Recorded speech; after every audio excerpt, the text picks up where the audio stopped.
এক অপারেশন ৩ বার। নার্সিংহোম নয় যেন কসাইখানা। চিকিৎসায় মারাত্মক অভিযোগ রোগীর পরিবারের। জানা গিয়েছে ধূপগুড়ি ব্লকের গাদং ১ নম্বর গ্রাম পঞ্চায়েতের খলাইগাম এলাকার বাসিন্দা আমিছা পারভিন অসুস্থ হয়ে ফালাকাটায় এক ডাক্তার বাবুর কাছে যান। সেখানে ডাক্তার জানায় যে তার জরায়ুতে টিউমার হয়। এরপরেই ফালাকাটা নার্সিংহোম নামে বেসরকারি হাসপাতালে ভর্তি করা হয়। সেখানেই এক অপারেশন একাধিকবার করে ডাক্তার বলে অভিযোগ। তাও আবার পরের অপারেশনগুলো রোগীর আত্মীয়দের অজ্ঞাত রেখে করা হয়েছে বলে দাবি। কিন্তু অপারেশনের পর দিন দিন রোগীর পরিস্থিতি অবনতি হতে থাকে। শেষমেশ রোগী বাধ্য হয়ে শিলিগুড়িতে ডাক্তার দেখায় এবং বিভিন্ন টেস্ট করে জানা যায় যে ডাক্তার জরায়ুর অপারেশন করতে গিয়ে মূত্রথলি কেটে ফেলেছে। রোগীর সংকটজনক পরিস্থিতি নিয়ে ফালাকাটা নার্সিংহোমের ডাক্তারের সঙ্গে যোগাযোগ করা হলে তারা প্রথমে দুর্ব্যবহার করে এবং পরবর্তী সময়ে ভুল স্বীকার করে কিছু ক্ষতিপূরণ দিতে চায়। কিন্তু ১ বছর পেরিয়ে গেলেও সেই ক্ষতিপূরণ দিতে এখনও তাল বাহানা করছে নার্সিংহোম কর্তৃপক্ষ। এদিকে দিন দিন রোগী অসুস্থ হয়ে পড়ছে। অনবরত প্রস্রাব পড়তে থাকে। অর্থের অভাবে চিকিৎসা করাতে পারছেন না পরিবার। দিন এনে দিন খাওয়া পরিবারের বাইরে নিয়ে গিয়ে চিকিৎসা করার মতো পরিস্থিতি নেই। অসুস্থ মহিলার স্বামী কলকাতায় শ্রমিকের কাজ করেন। যা আয় হয় তা দিয়ে পরিবারের ৮ জনের পেট চলে না। এখন কিভাবে চিকিৎসা করবেন কোনো উপায় দেখছেন না। ভুল চিকিৎসার কারণে জীবন শেষ হতে চলেছে দরিদ্র পরিবারের রোগীর। ওই নার্সিংহোমের বিরুদ্ধে আগেও চিকিৎসায় গাফিলতিতে রোগীর মৃত্যু হয়েছে বলে জানান পরিবার। আমিছা পারভিন, কোথায় বাড়ি এটা? খোলাইগ্রাম। কি অভিযোগ আপনাদের বলেন তো? আমার টিউমার হয়েছিল, টিউমার অপারেশন করতে গিয়ে আমার পেশাবের থলি ডাক্তার ফুটো করে ফেলছে। কবে এটা? তো জানুয়ারির ১৯ তারিখ প্রথম অপারেশন, মাঝখানে একটা কম্পিউটার অপারেশন করছে, আবার ফেব্রুয়ারি ১৬ তারিখে আমার দ্বিতীয় অপারেশন হচ্ছে। ওরা না জানায় পরে আরও আমাকে ২ বার অপারেশন করছে। ডাক্তার সিআর দাস, আলিপুর হাসপাতালের ডাক্তার, ফালাকাটা নার্সিংহোমে বসে। কিভাবে যোগাযোগ হয়েছিল ফালাকাটা নার্সিংহোমের সাথে? প্রথমে ডাক্তার বসে, ওইখানে আমরা হেম্বেল দেখে গেছি যে ওইখানে ডাক্তারবাবু বসে। গিয়ে আমরা দেখাইছি, বলছে যে তোমার ইনফেকশন হয়ে গেছে, তাড়াতাড়ি অপারেশন করতে লাগবে। আপনার কি প্রাইভেটে ডাক্তার দেখিয়েছিলেন নাকি নার্সিংহোমে? হ্যাঁ, প্রাইভেটে ডাক্তার দেখাইছি, তারপরে ওই নার্সিংহোমে অপারেশন করতে চাইছে, ওইখানে তখন গেছি। ডাক্তারই বলছে? হ্যাঁ।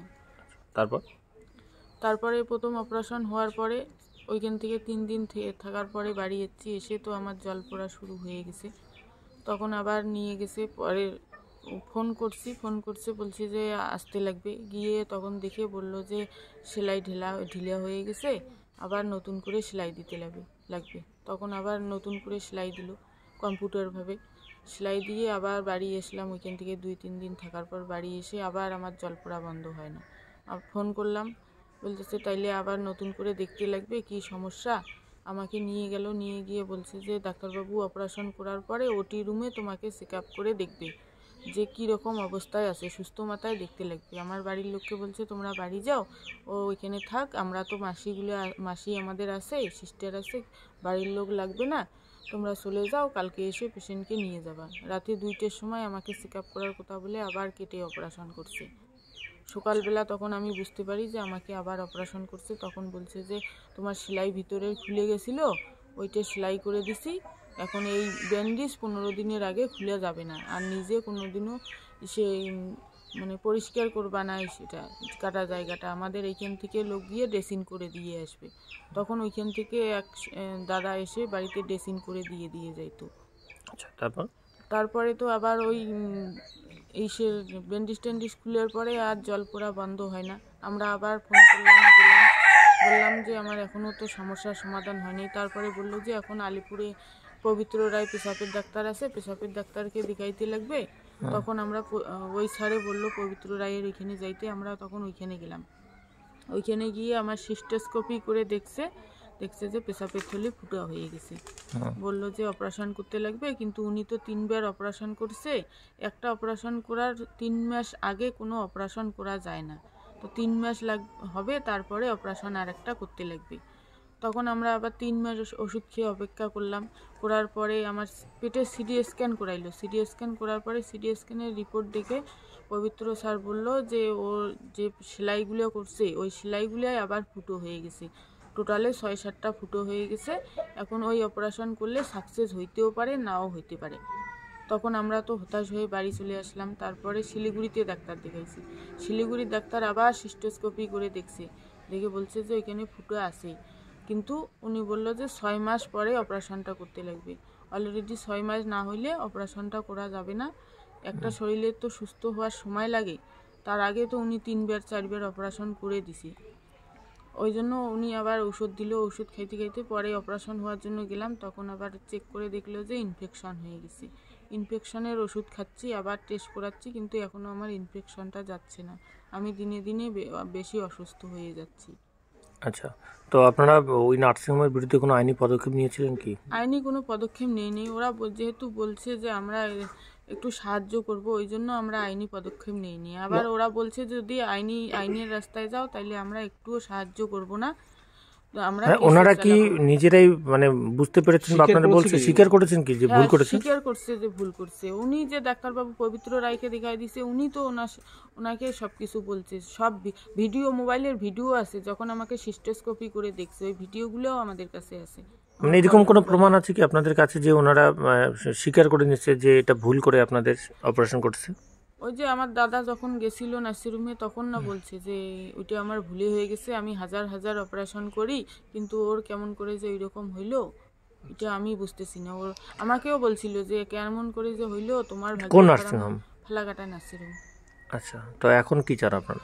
আমি এখন আমাকে ভালোভাবে চিকিৎসা করায় সুস্থ করে দেব, এটাই আমি চাই। তাইলে আমি আইনি কোনো পদক্ষেপ। আপনারা কি এর মধ্যে যোগাযোগ করেছিলেন নার্সিংহোমের সাথে? যোগাযোগ করছি, উনি টাকা দিতে চায় কিন্তু দেয় না এখনো। কতদিন হলো সময়? আমার তো 1 বছরই হয়ে যাচ্ছে। আপনার স্বামী কি নাম? আলী হাসান। কোথায় বাড়ি? সরি, কি করেন? এই শ্রমিক। কোথায় কাজ করেন? কলকাতায় থাকে। কি কাজ করেন? ফিটকারিতে কাজ করে। কি কি ভাবছেন? ফিটকারি। কি ভাবছেন আপনার চিকিৎসার জন্য এখন কি করবেন শেষমেশ? আমাদের তো এখন আর কোনো রাস্তা নাই। আমাদের কোনো, যদি আমাদেরকে সাহায্য না করে তাহলে তো আমাদের আর কোনো বুদ্ধি নেই। আমরা 1 বছর থেকে যেটুকু ছিল সব শেষ করে দিছি চিকিৎসা করার পরে। কিছু নেই। কি করবেন এখন ওদেরকে আর একবার বলে দেখব, ওরা যদি কোনো ব্যবস্থা না করে তাহলে আমার ধর্নায় বসা ছাড়া আর কোনো উপায় নেই। নার্সিংহোমের সামনে ধর্নায় বসবেন? হ্যাঁ, তাছাড়া তো আর আমার কোনো উপায় নেই। আমি বাড়িতে তো এরকম করে থাকতে পারতেছি না। কয় ছেলে মেয়ে আপনার? 2 ছেলে 2 মেয়ে। জমি জায়গা তেমন আছে কি? না, কিছু নেই। মানে হাতের উপর নির্ভর করে? হাতের উপরে নির্ভর করে। ছেলে পড়াশোনা করে? হ্যাঁ। কয় ছেলে কয় মেয়ে? 2 ছেলে 2 মেয়ে। আমার ছেলে খেলায় ভালো, কলকাতায় শীতে জোনালে খেলতে গেছিল, কিন্তু এইবার পারে নাই আমার অসুস্থতার জন্য। বললাম কি নাম আপনার? আমিনিয়া খাতুন। কি হয় উনি, কি হন? বৌমা।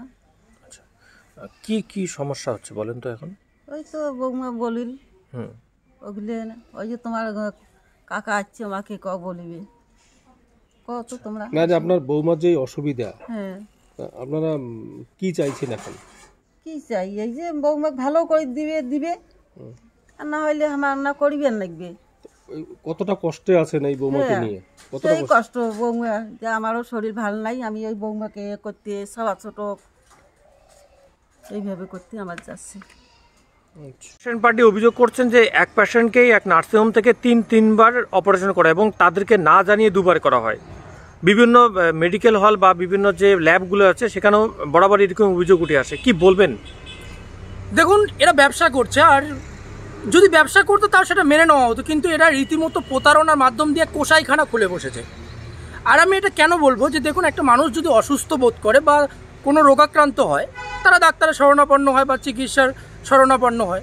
এই যে অভিযোগটা, এই অভিযোগটায় দেখা গেছে যে ওনার ইউট্রাসে অপারেশন হয়েছে, মানে ইউট্রাসে টিউমার হয়েছে।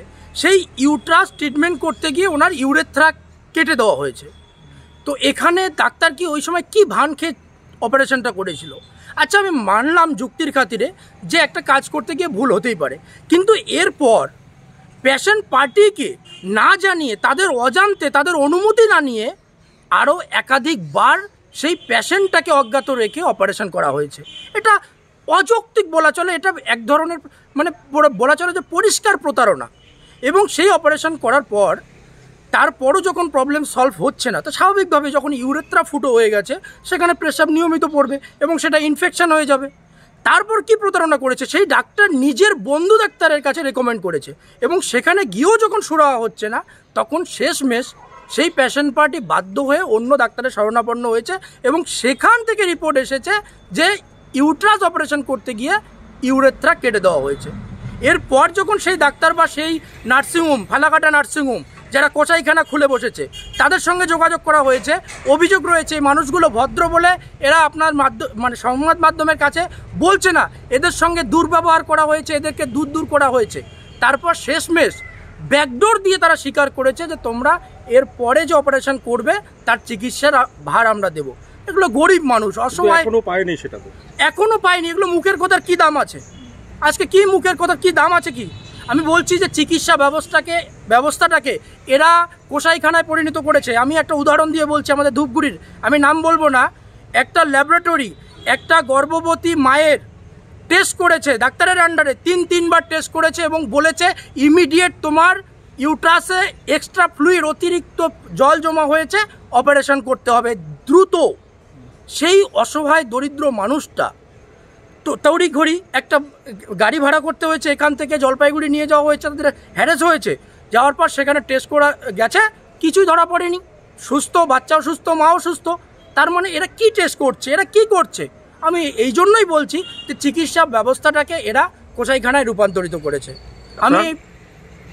আমি এটুকুই বলবো যে এই যে অসহায় যে মহিলাটা যার ইউট্রাসে অপারেশন করতে গিয়ে ইউরেথ্রা ফুটো করেছে, এটা আপনাদের মাধ্যমে বা আমাদের সকলেরই এর বিরুদ্ধে গর্জে ওঠা উচিত, প্রতিবাদ করা উচিত, যাতে মানুষ এই ধরনের প্রতারণার হাতে না পড়ে।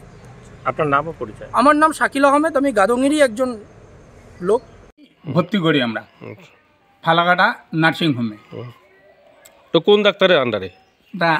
CR doctor. উনি কি বলছিল ওখানে ভর্তি করতে? হ্যাঁ, উনি নিজেই ওনাকে 2 দিন দেখছে, দেখার পরে উনি বলছে কোনো ব্যাপার নেই, আমি একটা অপারেশন করব। তারপর অপারেশন করতে টাকা নিয়েছিল কত? 30,000 টাকা। 30,000 টাকা নেয়, অপারেশন করে। অপারেশন করার পর আমরা রুগী যখন ছেড়ে দেয় বাড়িতে নিয়ে আসে, বাড়িতে নিয়ে আসার পরে দেখি রুগীর অবস্থা খুব খারাপ, সব সময় জল পড়ে থাকে। এই অবস্থায় আবার ডাক্তারের শরণাপন্ন হই। ইতিপূর্বে ডাক্তার বলে যে কোনো চিন্তা নেই, আমরা এটা ঠিক করে দিচ্ছি। এই কথা বলে উনি একটা ডেট দেয়, ওই ডেটে আবার যায় রুগী যাওয়ার পরে রুগীর মা সহকারে যায়, ওনার মা আর আমার বৌমা যায়। যাওয়ার পরে রাত 12টার সময় ওই আমার বিয়েনি বৌমার মাকে ওরা অনেক বকাবকি গালিগালাজ করে বাড়ি থেকে ওখান থেকে বাইর করে দেয় যে তোমরা চলে যাও, রুগী আসে আর আমি আছি। তারপর এই কথা বলে নার্সিংহোম রাত 2টার সময় আবার অপারেশন করে, আমরা কিন্তু জানি না। এই অবস্থায় অপারেশন করার পরে রুগী আরও অসুবিধা হয়, আরও খুবই প্রচণ্ডই অসুবিধা হয়। এই অবস্থা করে টোরে ওরা বাড়িতে পাঠিয়ে দেয়। তারপর নিয়ে আসি, ইতিপূর্বে ডাক্তারের শরণাপন্ন হই, নার্সিংহোমের শরণাপন্ন হই, কিন্তু ওরা বারবার খালি ডেট দেয়, আমরা হয়রান করাচ্ছে। এবং ওরা ডাক্তার দেখাই দিল শিলিগুড়িতে আপনারা যান, আমরা ফোন করে দিচ্ছি, ওই ডাক্তারের ট্রিটমেন্ট করবেন, যা টাকা লাগে আমরা দেব। দুঃখের বিষয়, ওখানে আজ 6 মাস যাবত আমার ছেলে হাতের উপর জীবিকা নির্বাহ করে, উনি আছে কলকাতায় থাকে, ওখানে এক মেইলের শ্রমিক। ওই অবস্থায় উনি ওখান থেকে টাকা পাঠাচ্ছে আর এই ট্রিটমেন্ট করাচ্ছে, কিন্তু কোনো রূপ সুবিধা হয় নাই, ভালো হয়নি।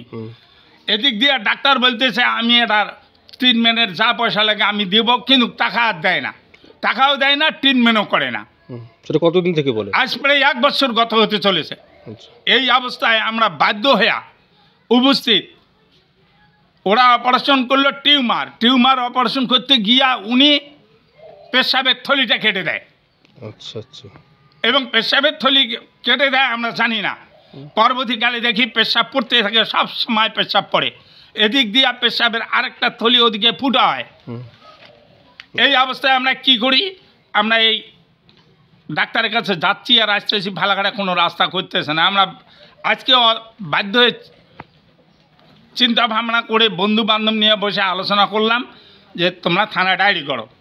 নার্সিংহোমের বিরুদ্ধে এবং ওই ডাক্তারের বিরুদ্ধে ডায়েরি করা। আমরা কিন্তু আজ সেইটা সিদ্ধান্ত নিয়েছি। আমরা থানার তো ওই বিষয়টা নার্সিংহোমকে জানানো হচ্ছে কি না, এখনো এই ডায়েরির কথা এখনো জানাই নেই। আচ্ছা। তবে ওরা যখন কোনো সুব্যবস্থায় গ্রহণ করে না, তাহলে কি করা যায় দেখি নার্সিংহোমটার কোনো সুরাহা করতে পারি কি না। এবং পুলিশের সাথে এমনি আলোচনা হয়েছে থানায়, থানা বলছে যে ওর নার্সিংহোম আমরা বন্ধ করে দেবো, নার্সিংহোম বন্ধ করবো, ডাক্তারের লাইসেন্স ক্যান্সেল করব, লাস্ট এই কথা বলছে। দেখি আমরা আজকে থানায় যাচ্ছি এবং সেই রকম ব্যবস্থা গ্রহণ করব। আপনার নাম? আমার নাম আফতার মিয়া, আমার বৌমা, ছেলের বউ, ছেলের নাম আলী হাসান। এই জায়গাটার নাম? এই জায়গাটার নাম খোলাইগ্রাম, অঞ্চল হচ্ছে গাদং 1, মনোঙ্গার চৌবতী।